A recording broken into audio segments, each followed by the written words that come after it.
বাংলার ডাইনি বাংলার মেয়ে না। এই ভেরুয়া নপুংসক প্রশাসন যখন চোখে দেখছে না, তাদেরকে দেখতে হবে না, একদম ব্যাগে অস্ত্র নিয়ে ঘুরবে। কারণ তোমার আত্মরক্ষার জন্য এই রাজ্য সরকার, এই প্রশাসন এগিয়ে আসবে না। শরীর ঢাকা জামা পরে আছো না, এটা তুমি অনাবৃত আছো। এটা তুমি যদি হিজাব পরতে, তাহলে তুমি আবৃত থাকতে, তাহলে তোমার যদি কিছু হতো তখন সরকার দায়িত্ব নেবে। দিদি, এসআইআর আতঙ্কে রাতারাতি নিউ টাউনের বস্তি ফাঁকা হয়ে যাচ্ছে। তাছাড়া যখন ইন্সপেকশন করতে যাচ্ছে আমাদের প্রতিনিধিরা, তারা মার খাচ্ছে রীতিমতো। শোনো, তোমার বাড়িতে যখন আরশোলা এই পোকামাকড় বেড়ে যায়, আমরা কি করি? আমরা হিট দিই, ঠিক আছে, কার্বলিক অ্যাসিড দিই, আমরা ব্লিচিং পাউডার দিই। ঠিক এসআইআরটা হচ্ছে সেরকমই, হচ্ছে কীটনাশক।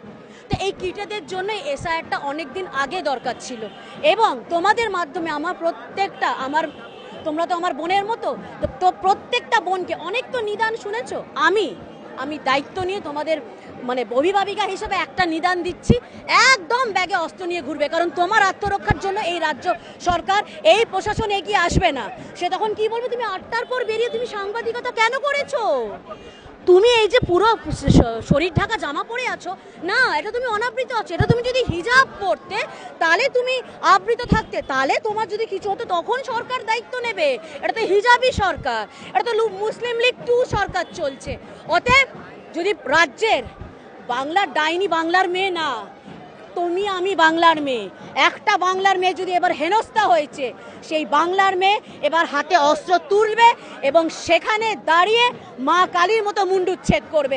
কোনো পায়তারা আর বাংলার মেয়েদের সাথে চলবে না। মুখ্যমন্ত্রী মমতা বন্দ্যোপাধ্যায় বলছেন যে 2026-এ যদি তিনি যেতেন, তাহলে নিউ টাউনে নাকি একটা দুর্গাঙ্গন তৈরি করবেন। প্রথম কথা, উনি জিতুক, আর যদি ভাগ্যক্রমে জিতে যান, কারণ এটা পশ্চিম বাংলা তো বলা যায় না, বাঙালি তো ভাতা ভিক্ষার জাতে প্রতিপালিত বাঙালি, যাদের মেরুদণ্ড, জিভ, চোখ, কান, চামড়া সব শেষ হয়ে গেছে ভাতা নিতে নিতে, তারা এখন নিজের বাড়ির মেয়েদেরকে ভোগ্যপণ্য হিসেবে তুলে দিচ্ছে। এটাকে তুলে দেওয়াই বলবো, কারণ এত কিছুর পরও যখন চুপ, তোমাদের মতো মেয়েরা এত কষ্ট করে রাত দিন বৃষ্টিতে ভিজে রোদে পুড়ে এত কষ্ট করছো, সেরকম তোমাদের মতো যখন মহিলাদের ওপর, সাংবাদিকদের ওপর আক্রমণ হওয়া দেখেও যখন বাঙালি পুরুষ, বাঙালি ছেলেরা চুপ, তার মানে বাঙালি জাতটা বিলুপ্ত হয়ে গেছে। আর বলবো না পথে, বিলুপ্তর পথে না, বিলুপ্ত হয়ে গেছে। অতএব ছেড়ে দাও, কারুর থেকে কিচ্ছু আশা করো না। রাস্তায় বেরোবো নিজের ভরসায়, কারুর ভরসায় না। বিচার চেয়ে এখানে কোনো লাভ নেই। বিচার যখন পাওয়া যায় না, আমার বিচার, আমার আত্মরক্ষার দায়িত্ব আমার, সেটা নিয়েই বলবো। আর আমার প্রতিটা মেয়েকে আমি মা হিসাবে বলবো, নিজের আত্মরক্ষার জন্য যা করার, যা নিয়ে ঘোরার, সেটাই করবে। কেউ আসবে না। আমারটা আমাকে বুঝে নিতে হবে। পারলে আমি আরও 10টা মেয়েকে সুরক্ষা দেব। কিন্তু এই ভেরুয়া নপুংসক প্রশাসন যখন চোখে দেখছে না, তাদেরকে দেখতে হবে না। তাদের চোখ দুটো ওই 18 নম্বর ওয়ার্ডের গর্তে ঢোকানো আছে, ওই গর্তে ঢোকানো থাক। তোমাদের দায়িত্ব, আমার দায়িত্ব আমরা বুঝে নেব।